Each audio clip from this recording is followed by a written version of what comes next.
สวัสดีครับทุกๆคนนะครับเป็นไงบ้าง Hello everyone Kamusta po I hope you are doing well while watching this video and meron naman po tayong panibagong lesson ang ating lesson 8. Sa lesson natin ngayon is dadalian lang natin ng bahagya dahil alam ko na nahirapan kayo sa ating nakaraang lesson. Bago tayo magsimula, tignan muna natin ang ibinigay ko sa inyong takdang aralin. Ang kailangan nyo lang gawin ay basahin at isulat ito sa phonetic symbols. Ito na ang huling pagkakataon na magbibigay ako ng takdang aralin na magpapasulat sa phonetic language. Kaya kung nahihirapan pa rin kayo sa phonetic language, basahin lamang ang inyong mga notes o kaya panoorin ang ating mga nakaraang lessons.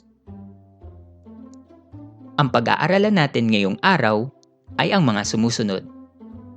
New sets of low-class consonants at mag-aaral na tayo ng mga vocabularies. Bago natin simulan, gusto kong magpasalamat sa inyong lahat na patuloy na sumusuporta sa ating channel dahil umabot na tayo ng mahigit 1,000 subscribers. Maraming salamat po. Now, here are the new sets of low-class consonants. Sa column A ang ating consonant sa Thai script. Sa column B naman, ang katumbas nito sa phonetic language. At ang mga salita na nasa loob ng parenthesis ay ang mga salita na kung saan ginagamit ang ating consonants. Kapag pinagsama, mabubuo ang pangalan ng ating consonants. Basahin natin ang mga sumusunod. Kho khwai, Cho shang, So so, Tho tahan, พอพานฟอฟันพอนกฮูกควายกระเบาช้าง elefante โซ่กาเดนาทหารซุนดาโลพานเตรฟันงีปินนกฮูกควาโก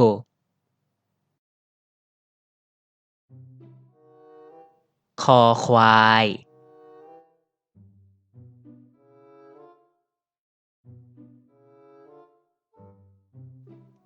ชอช้าง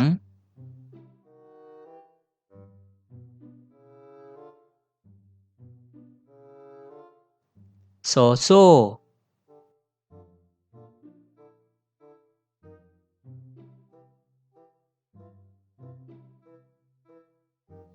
โถทหาร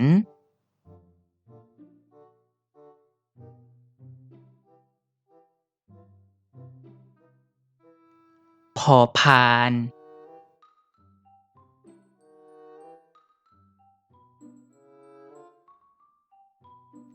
ฟอฟัน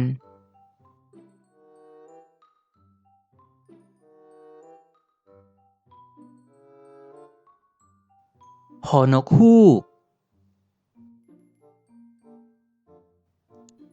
Now, let's talk about the difference between low and middle class consonants.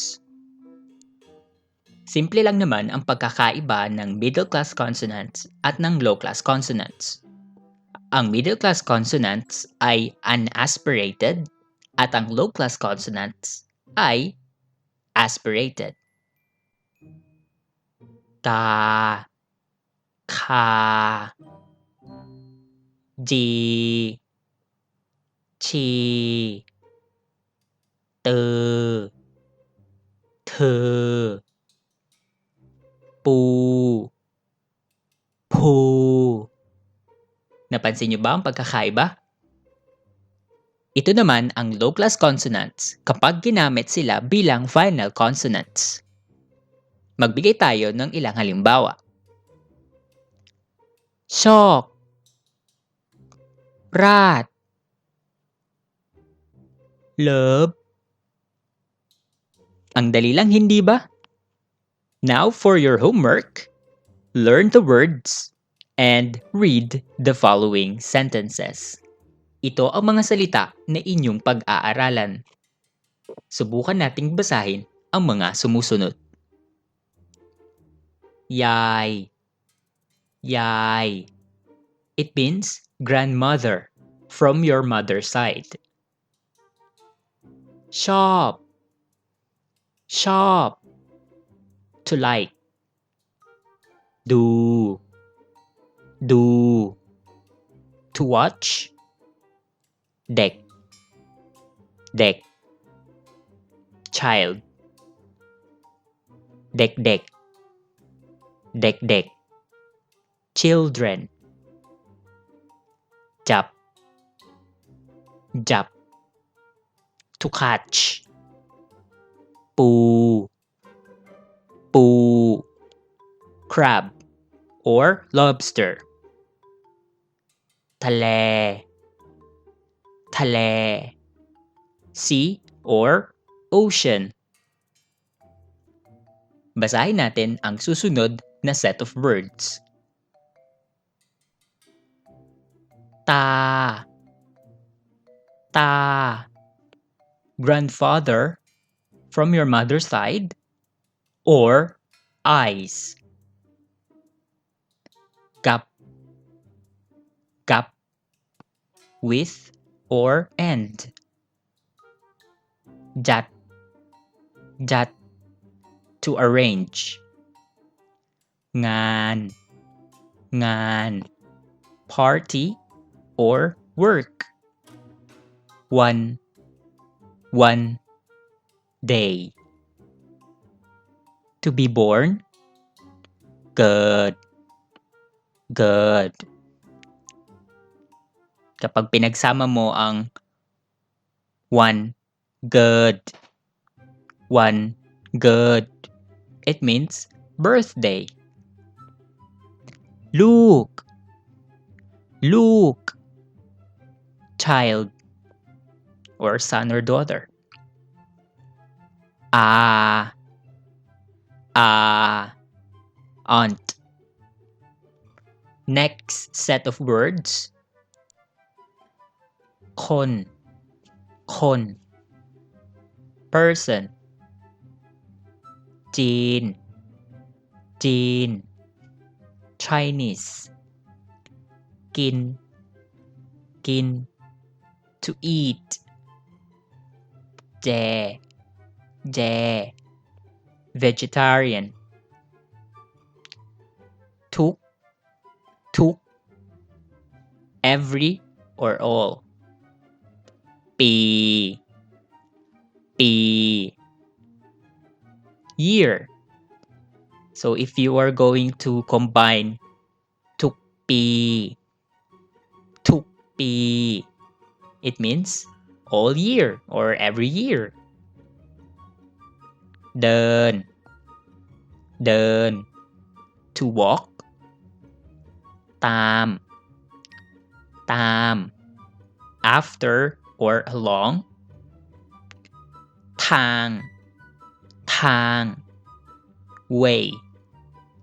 So if you want to say to walk along the way, เดินตามทาง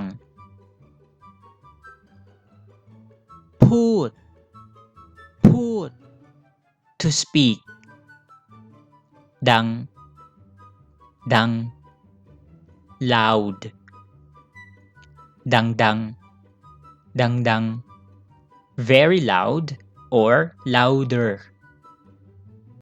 มา มา to come แกง แกง curry เร็ว เร็ว fast เร็วเร็ว เร็วเร็ว faster. And now let's read the last sets of words. Air. Air. Air is a name. Dang. Dang. Red or dang is a name. กัน กัน together มาก มาก very much or a lot เลย เลย so therefore พบ พบ to meet คุย คุย to chat เจอ เจอ to meet นาย นาย Mr. we we is a name เป็น เป็น to be ดี ดี good อายุ อายุ age 8 8 8 and there you have it, your vocabularies.